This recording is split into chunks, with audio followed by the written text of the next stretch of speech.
Llegamos ahora al capítulo 9. En este capítulo, Dios revisa el pasado de la nación de Israel. Dios conocía a Israel y sabía que su pasado no era bueno. Dios no la salvó porque era buena, no la llamó porque fuera una nación superior, porque no lo era. Y amigo oyente, Dios no nos ha salvado porque nosotros seamos sobresalientes o superiores o buenos. El único tipo de hombre a quien Dios salva es a los malos. Un pastor cuenta que en cierta ocasión, cuando se dirigía hacia la iglesia, caminaba a poca distancia de algunos muy buenos hermanos miembros de su iglesia. Atravesaban un parque frente a la biblioteca, cuando un vago se acercó a los hermanos que iban adelante y les pidió una limosna, pero ellos no le dieron nada, lo cual estaba bien porque se les había advertido siempre en la iglesia que era mejor enviar a tales hombres a un lugar que hay, dedicado especialmente para ayudar a hombres como este. Pero él no quiso aceptar eso. Claro que quería dinero para comprar bebidas alcohólicas. Cuando el pastor pasó junto a él, el vago, sin saber de quién se trataba, por supuesto, le dijo, «¿Sabe? El problema con esa gente que acaba de entrar en esa iglesia es que se creen mejores que los demás». El pastor le contestó entonces, «¿Sabe? Es interesante lo que usted dice que ellos se creen mejores que los demás. Sucede que yo les conozco y me acuerdo del día cuando vinieron a Cristo. ¿Y sabe usted por qué vinieron?». El hombre miró al pastor con una expresión de sorpresa, mientras el pastor continuó diciendo, «Vinieron porque no se creían mejores que los demás. Francamente, ellos creían que eran peores que los demás. En efecto, ellos creían que eran pecadores y que necesitaban un Salvador. Por eso vinieron a Cristo». Le digo, concluye el pastor, que este pobre hombre se quedó con la boca más abierta de lo que la tenía cuando yo me acerqué a él. Porque la idea común es que la iglesia está integrada por aquellos que se creen mejores que los demás. Ahora, si eso es verdad, entonces ciertamente no es una iglesia, por lo menos en el sentido en que se describe en el Nuevo Testamento.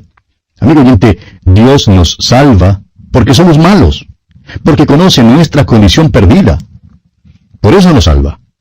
Leamos pues los primeros 2 versículos de este capítulo 9 de Deuteronomio.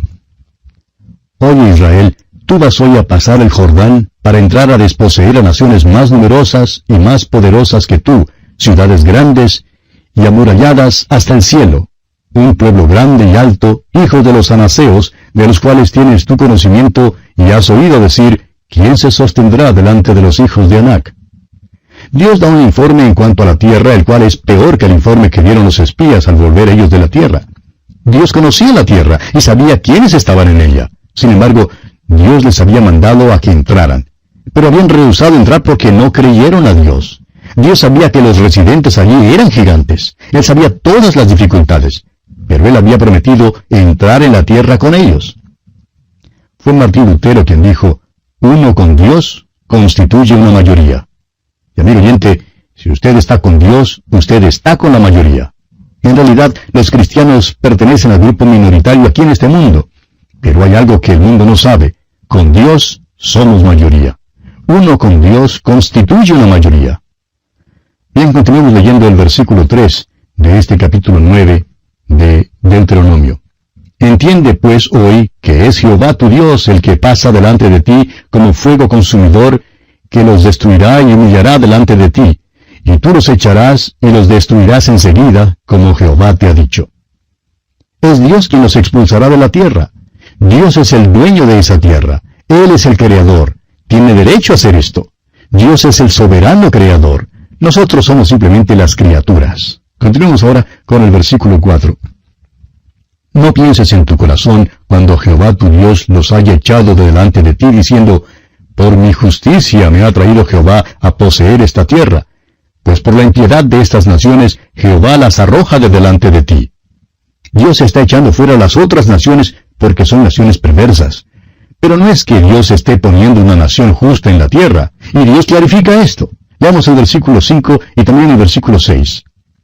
«No por tu justicia ni por la rectitud de tu corazón entras a poseer la tierra de ellos, sino por la impiedad de estas naciones, Jehová tu Dios las arroja de delante de ti, y para confirmar la palabra que Jehová juró a tus padres, Abraham, Isaac y Jacob. Por tanto, sabe que no es por tu justicia que Jehová tu Dios te da esta buena tierra para tomarla, porque pueblo duro de servir eres tú». ¿Sabe usted, amigo oyente, que Dios no le salva a usted ni me salva a mí porque somos buenos? Somos pecadores.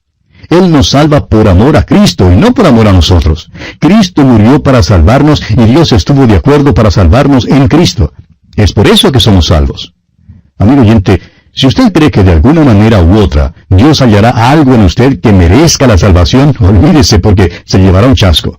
Dios le conoce a usted y Él dice que no puede hallar absolutamente nada que sea justo en usted. Es por amor a Cristo que Dios nos salva, y Dios halla todo lo que necesitamos en Él. ¡Cuán maravilloso es eso, amigo oyente! En este pasaje de Deuteronomio se halla la semilla del Evangelio de la gracia de Dios. Esta es una sección notable de la Escritura. Dios no descendió para librar a los israelitas porque fueran personas muy maravillosas. Él sabía todo el tiempo que eran obstinados. Oyó su gemido en Egipto, y amigo oyente, si usted es pecador, y usted sabe lo que es, entonces necesita reclamarle la salvación. Si usted vuelve a Cristo por la fe, Él le salvará. Veamos ahora el fracaso de Israel. Leamos el versículo 7 de este capítulo 9 de Deuteronomio. Acuérdate, no olvides que has provocado la ira de Jehová tu Dios en el desierto. Desde el día que saliste de la tierra de Egipto hasta que entrasteis en este lugar, habéis sido rebeldes a Jehová. Moisés les hace recordar su historia del pasado y se refiere específicamente al tiempo cuando hicieron el becerro de oro. En Éxodo capítulo 32, versículo 4, leemos las siguientes palabras. Y él los tomó de las manos de ellos, refiriéndose a los zarcillos de oro. Las mujeres y los hombres también se quitaron sus zarcillos de oro y se los dieron a Aarón. Estos zarcillos de oro eran señal de la idolatría. Los llevaban en una sola oreja. Esta gente había ido a la idolatría, y Aarón tomó los zarcillos de oro, dice aquí, y le dio forma con buril, e hizo de ello un becerro de fundición. Entonces dijeron, Israel, estos son tus dioses que te sacaron de la tierra de Egipto. Y Dios hace que los israelitas se acuerden de esto. Dios les hizo recordar eso una vez más allá en el Salmo 106, versículo 19, cuando dijo, hicieron becerro en Horeb, se postraron ante una imagen de fundición. Dios les exigió que se acordaran, pero se los olvidó. Leamos ahora el versículo 8 de este capítulo 9 de Deuteronomio. En Horeb provocasteis a ira a Jehová, y se enojó Jehová contra vosotros para destruiros. Y Moisés sigue con su narración. Pasemos ahora al versículo 12. Y me dijo Jehová, levántate, desciende pronto de aquí, porque tu pueblo que sacaste de Egipto se ha corrompido. Pronto se han apartado del camino que yo les mandé. Se han hecho una imagen de fundición. Al mismo tiempo que estaban haciendo el becerro de oro, Moisés estaba en el monte recibiendo los mandamientos. Y dos de estos mandamientos prohibían precisamente aquella misma cosa. No tendrás dioses ajenos delante de mí. No te harás para ti escultura ni imagen alguna. Fíjese usted que Dios dice a Moisés, es pueblo tuyo, tú lo sacaste de Egipto. Para Moisés le contestará en un momento. Leamos el versículo 13. Y me habló Jehová diciendo, he observado a ese pueblo, y he aquí que es pueblo duro de cerviz. El Señor repite estas palabras muchas veces. Sabía todo el tiempo que Israel era un pueblo duro de cerviz, y nos conoce a nosotros también, amigo oyente, a usted y a mí. Continuemos ahora con el versículo 14. Déjame que los destruya y borre su nombre de debajo del cielo, y yo te pondré sobre una nación fuerte y mucho más numerosa que ellos. Esto debe haber sido una tentación para Moisés, pero la resistió. Su súplica por Israel se relata en el capítulo 33 de Éxodo, en los versículos 12 al 17. Ahora Moisés no subirá a la tierra sin la presencia del Señor. Dijo, si tu presencia no ha de ir conmigo, no nos saques de aquí. Moisés se identificó con el pueblo. Continuemos leyendo el versículo 16. Y miré, y he aquí habíais pecado contra Jehová vuestro Dios. Os habíais hecho un becerro de fundición, apartándoos pronto del camino que Jehová os había mandado. En aquel mismo momento, cuando Dios les estaba dando los 10 mandamientos, ellos se apartaban de él, y al mismo tiempo decían que le iban a obedecer. Suponemos que a la gente le sea posible fingir más en cuanto a la religión que en cuanto a cualquier otra cosa. Parece ser algo característico de la naturaleza humana. Creemos que a veces los hombres son verdaderamente sinceros, y sin embargo son tan falsos que es el colmo. Todos necesitamos orar la oración del salmista, allá en el Salmo 139, versículos 23 y 24. Examíname, oh Dios, y conoce mi corazón. Pruébame y conoce mis pensamientos, y ve si hay en mí camino de perversidad, y guíame en el camino eterno. El apóstol Pablo, por su parte, tiene esta palabra de amonestación para los creyentes. La encontramos en la segunda carta a los Corintios, capítulo 13, versículo 5, cuando él dice: «Examinaos a vosotros mismos si estáis en la fe. Probaos a vosotros mismos. ¿O no os conocéis a vosotros mismos que Jesucristo está en vosotros, a menos que estéis reprobados?» Examínese para ver si está o no en la fe, amigo oyente. Creemos y predicamos la seguridad del creyente. Creemos que el creyente está seguro, pero también creemos y predicamos la inseguridad del fingidor o hipócrita. Y hay muchos fingidores. Cada uno de nosotros necesitamos examinar nuestros corazones. Leamos ahora los versículos 17 y 18 de este capítulo 9 de Deuteronomio. «Entonces tomé las 2 tablas y las arrojé de mis 2 manos, y las quebré delante de vuestros ojos, y me postré delante de Jehová como antes, 40 días y 40 noches. No comí pan ni bebí agua, a causa de todo vuestro pecado que habíais cometido, haciendo el mal ante los ojos de Jehová para enojarlo». Ahora note usted que Moisés conocía a Dios. El salmista dice allá en el Salmo 103, versículo 7, «Sus caminos notificó a Moisés, y a los hijos de Israel sus obras».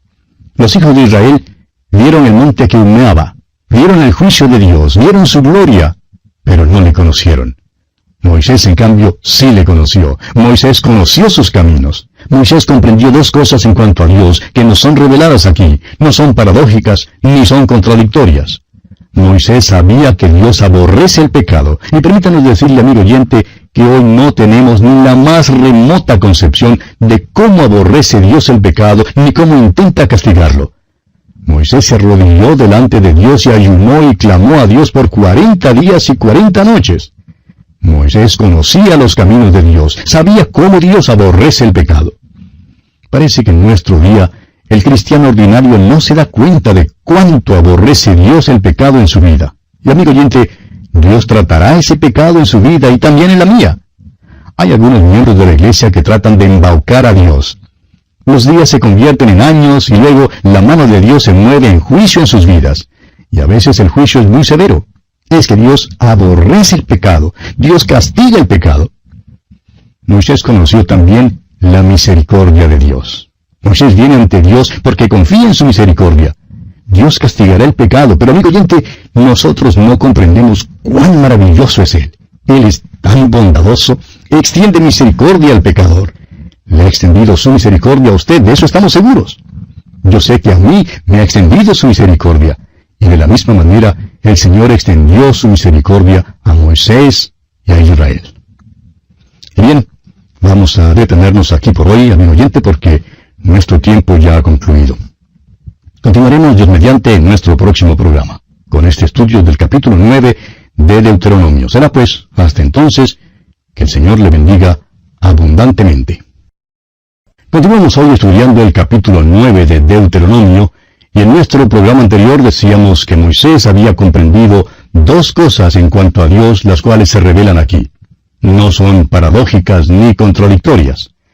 En primer lugar, Moisés sabía que Dios aborrece el pecado.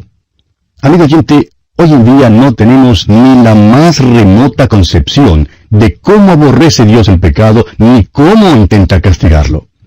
Moisés se arrodilló delante de Dios y ayunó y clamó a Dios por 40 días y 40 noches. Moisés conocía los caminos de Dios, sabía cómo Dios aborrece el pecado. Parece que hoy en día el cristiano ordinario no se da cuenta de cómo aborrece Dios el pecado en su vida. Y amigo oyente, Dios tratará ese pecado en la vida suya y lo hará también en la vida mía. Hay algunos miembros de iglesia que tratan de embaucar a Dios, fíjese usted. Los días se convierten en años y luego la mano de Dios se mueve en juicio en sus vidas. Y a veces el juicio es muy severo. Es que Dios aborrece el pecado, Dios castiga el pecado. Ahora Moisés conocía también la misericordia de Dios. Esta es la segunda cosa que Moisés comprendió en cuanto a Dios. Moisés viene a Dios porque confía en su misericordia. Dios castigará el pecado, pero amigo oyente, nosotros no comprendemos cuán maravilloso es Él. Él es tan bondadoso, extiende su misericordia al pecador. Le ha extendido su misericordia a usted, de eso estamos seguros. Yo sé que a mí me ha extendido su misericordia. Y el Señor extendió su misericordia a Moisés y a Israel. Escuche usted lo que dice Moisés aquí en el versículo 19 de este capítulo 9 de Deuteronomio.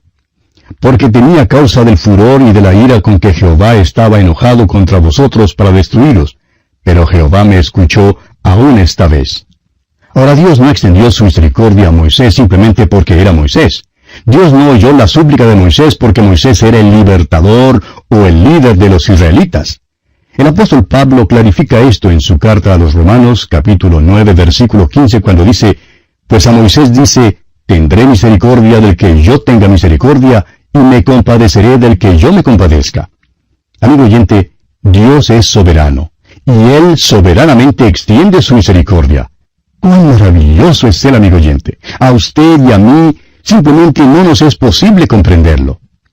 Continuemos ahora leyendo los versículos 20 y 21 de este capítulo 9 de Deuteronomio. Contra Aarón también se enojó Jehová en gran manera para destruirlo, y también oré por Aarón en aquel entonces. Y tomé el objeto de vuestro pecado, el becerro que habíais hecho, y lo quemé en el fuego, y lo desmenucé moliéndolo muy bien, hasta que fue reducido a polvo, y eché el polvo de él en el arroyo que descendía del monte. Ahora, si este incidente no fuera tan trágico, hasta sería cómico. Moisés hace que los israelitas se beban su ídolo. Pasemos ahora al versículo 24. Rebeldes habéis sido a Jehová desde el día que yo os conozco. Este es el resumen. Nunca hubo ni siquiera un día en el cual en verdad estos israelitas se hallaran fieles a Dios. ¡Qué descripción! Estamos propensos a sacrificarlo, ¿no es verdad? Pero, ¿qué de la iglesia hoy en día? Tememos que haya muchas iglesias aún en nuestros días, aún aquellas iglesias que se dicen ser conservadoras, que no se hallan fieles a Dios ni siquiera un solo día. Se jactan de que son tan sanas en la fe, pero están dormidas. Continuemos ahora con el versículo 25. Me postré pues delante de Jehová. 40 días y 40 noches estuve postrado, porque Jehová dijo que os había de destruir. Esto fue después de que ellos rehusaron entrar en la tierra prometida en Cades Barnea. Moisés conocía a Dios. Moisés sabía que Dios juzga el pecado. Leamos ahora los versículos 26 hasta el 29 de este capítulo 9 de Deuteronomio. Y oré a Jehová diciendo, Oh Señor Jehová, no destruyas a tu pueblo y a tu heredad que has redimido con tu grandeza, que sacaste de Egipto con mano poderosa. Acuérdate de tus siervos Abraham, Isaac y Jacob. No mires a la dureza de este pueblo, ni a su impiedad, ni a su pecado. No sea que digan los de la tierra de donde los sacaste, por cuanto no pudo Jehová introducirlos en la tierra que les había prometido, o porque los aborrecía, los sacó para matarlos en el desierto. Y ellos son tu pueblo y tu heredad, que sacaste con tu gran poder y con tu brazo extendido. Ahora Moisés sí sabía orar. Ojalá que yo supiera orar así como oraba Moisés. Recuerde usted que allá en el versículo 12 Dios dijo, porque tu pueblo que sacaste de Egipto se ha corrompido. Ahora imagínese usted a Moisés diciéndole a Dios que se ha equivocado. Moisés dice, no son pueblo mío, sino tuyo. Yo no los saqué de Egipto, sino tú, son tuyos. Moisés hizo que Dios recordara su promesa. Moisés la recuerda a Dios que los moradores de la tierra creerían que Dios había fallado si no introducía a Israel en la tierra prometida. ¿Qué diría el enemigo? Moisés apela a Dios en base a la promesa que Dios le había hecho y en base a su gloria. Ese tipo de oración sí mueve el brazo de Dios. Dios, amigo oyente, no tan solo sacó a Israel de Egipto, sino que también los puso en la tierra prometida. Esta es la oración eficaz. Y bien, así concluye nuestro estudio del capítulo 9 de Deuteronomio.